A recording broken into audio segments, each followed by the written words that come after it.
Hey everybody, Christmas Day 2023, and Aidan wants to get this go-kart running again so he can use it. And so he's been randomly buying miscellaneous parts for this thing. But one of the investments he made, which is probably not a bad idea, is he found these aftermarket hubs online. Clearly, judging from the price he paid, they're Chinesium. China. I love them. China. But they actually look like they're in decent, the splines look like they were machined correctly. Anyways, the hubs that were on this ATV axle were really kind of flimsy. These are similar to the flimsy ones that came with the Yerf dog's axle.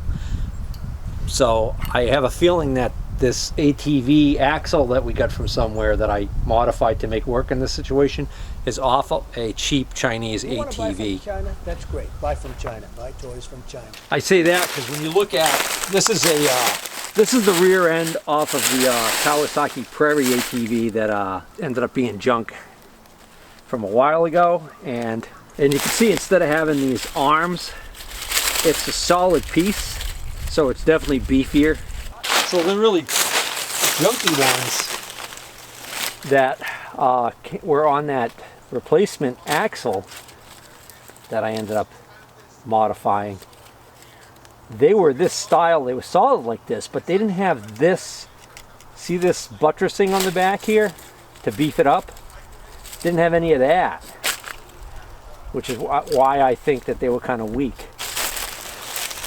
And truth be told, we misplaced one of them a while back and have not been able to locate it, and think that we accidentally ended up throwing it in the scrap metal bin. So that's the other reason we needed to get replacements. So the hub can go on, and there's nothing to really stop it. I guess it does stop there, but the point is that the nut goes on, it's way too far, and we're not going to be able to make use of this hole that's already here for a cotter pin and the castle nut to keep it locked on. So we want this held out a little bit. And on the original, we had these spacers, so we're going to reuse these. If I put the spacer on this side, even when I put the nut on there now, even with the big washer that goes here, it's still too far. So this spacer ideally would be longer. But as luck would have it, it's frozen to the ground, but sitting right here is the other spacer. This one is plenty long. So we're gonna cut this one down to use on this side, and the distance of this is shorter on the other side. So this is actually a little too long for the other side. So we're gonna cut this one down to work on the other side, cut this one down to work on this side, and we'll be good to go. But I want to make sure that I don't want him cutting this, I don't want Aidan cutting this by hand with a grinder or a hacksaw or something like that, because it won't be straight. So I want to make sure this is going to be cut nice and straight.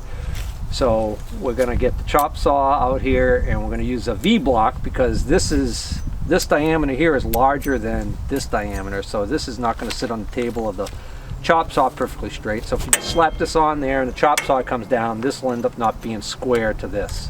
So that's why I'm out here in the freezing cold, 18 degrees on Christmas Day, because I want to make sure this gets done correctly. You want to see the new grinder I got? Correctly, Aidan. No oogie doogies, no sideways cuts. Duggas, is that what he always says? Oogie doogies, oogie doogies. Don't get me started on that. You want to see the grinder I got? Alright, so what I'm going to do is I've got the hub on temporarily. I'm going to put this washer on. Okay. I'm going to run this nut down to far enough so that it's fully engaging the threads, But they did give me the credit. but we'll still work with this hole. Bring this out like this. Bring this all the way out.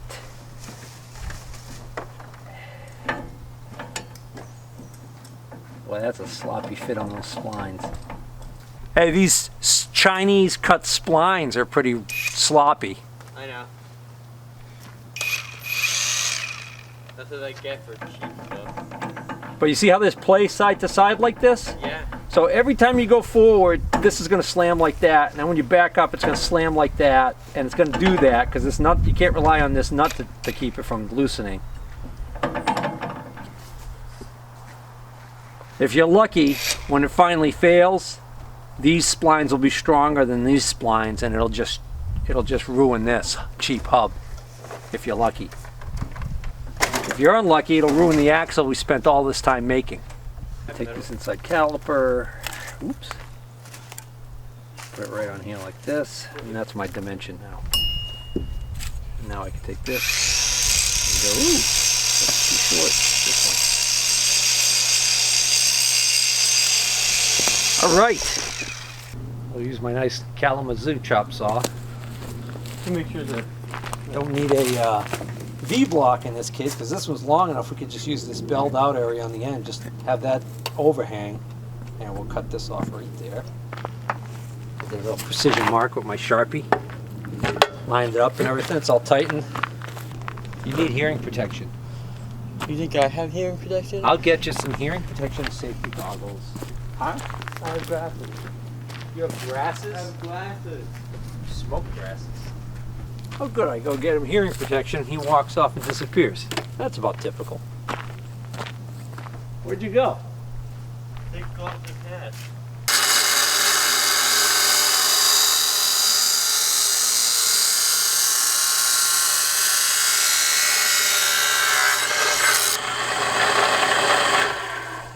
Alright, check the fit. Should be pretty decent.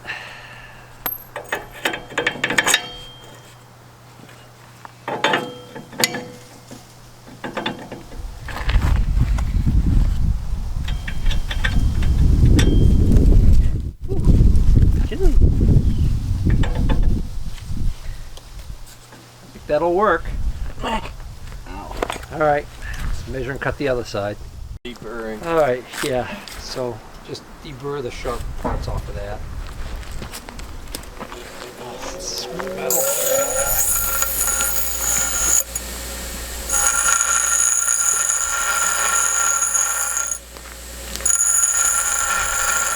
So while he finishes deburring those, I'll show you these are the original Yerf dog ones,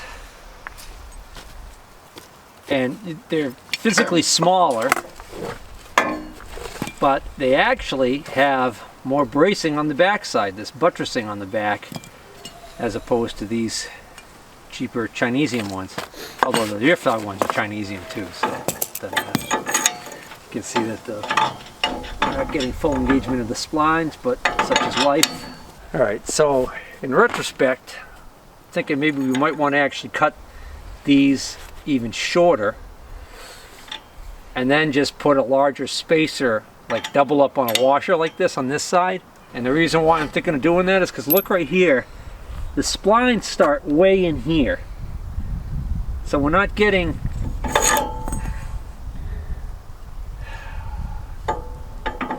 this should be like, Push it all the way through. See what happens. it only goes there. Yeah. Why don't you have a shorter spacer then? If we cut a shorter space, if we cut the spacer even shorter, we get this to here, and then we can maybe put, see there's a, see that, the way that's made? We're not gonna be able to do that anyways. We can get better though. We can get to like here, right there, and then put spacers in here. You know what I'm saying? Mm-hmm. This way you get the most of this spline engaging the other spline. It'll be stronger. Good thing we didn't bring that back down in the basement yet, because I think we should recut these. I don't even need my caliper. Look at that, I'm eyeballing it. What mad skills. Oh, it's very close. So actually, that's not really that much of a difference, is it? Nope. It only ends up being like a quarter of an inch, if that, difference. I don't think that we're going to gain that much extra strength by having it engage that much more. So, you know, quarter inch more spline. We're just going to fly with this. This wheel's going to come flying off, and Be Anyways, deadly anyways.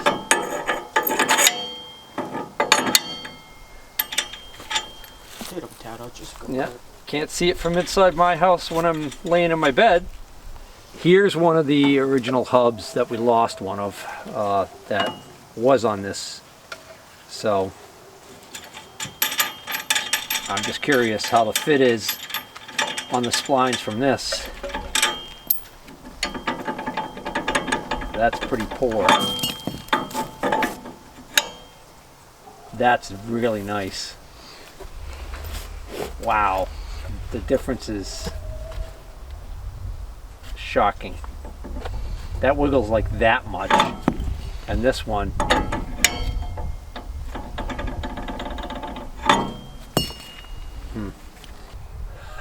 What?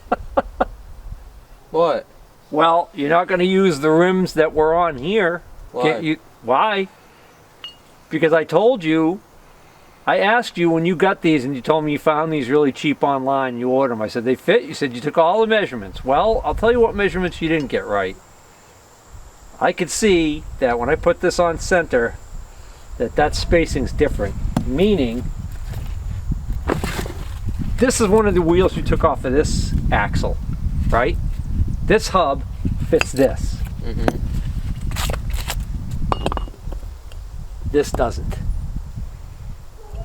So, whatever the heck this axle came off of that used these weird wheels with these little holes, I don't know.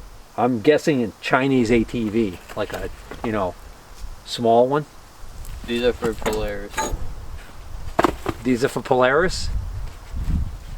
So what I'm hoping is, where's one of your original tires you're sitting on? Let's hope this fits in there. I hope it does too.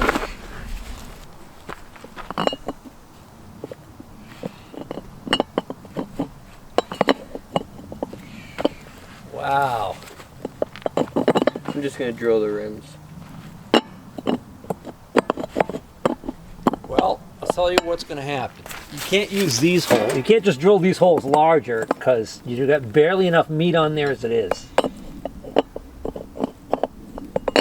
So what you're going to have to do is you're going to have to drill 4 new holes here. Your problem is,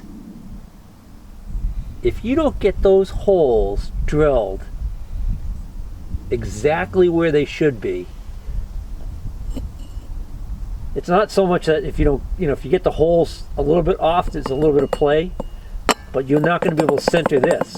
In other words, you're going to make sure the center line of this axle is dead center in this big hole. That's going to be the tricky part. I can put the old hub in there, line up the center. No, put that in as original holes. You see what I'm saying? If you don't get this exactly centered. No, you don't get what I'm saying. Okay. Put this exactly where the original holes are. Yeah. Give me that. Yeah. Get this, put over this, so it's centered. Yeah. So we can just do that, and maybe just like spray paint right here, right here, right here, right here, so we have the outline of it. Believe it when I see it. What? I'll believe it when I see it. Bro, You're saying that's Polaris. this is Polaris. Wait a minute. That's Polaris? Yeah, Maybe that's why these splines don't match up. they do. They're inch and inch. This one's just sloppy. They're Polaris I don't off-brand. think you're getting what I'm saying. Inch and inch is the axle diameter. That's an inch inside diameter, and I checked that. That's an inch inside diameter. I know, but there's a standard that they use for splines, and that might be Polaris. I think is a Canadian company, so that might be Imperial. This is most likely metric. The Polaris one's probably Imperial, and that is probably metric. I could be completely wrong about that, but I do know one thing for sure. Those new hubs aren't going to work on your axles, so much for putting wheels on this thing today.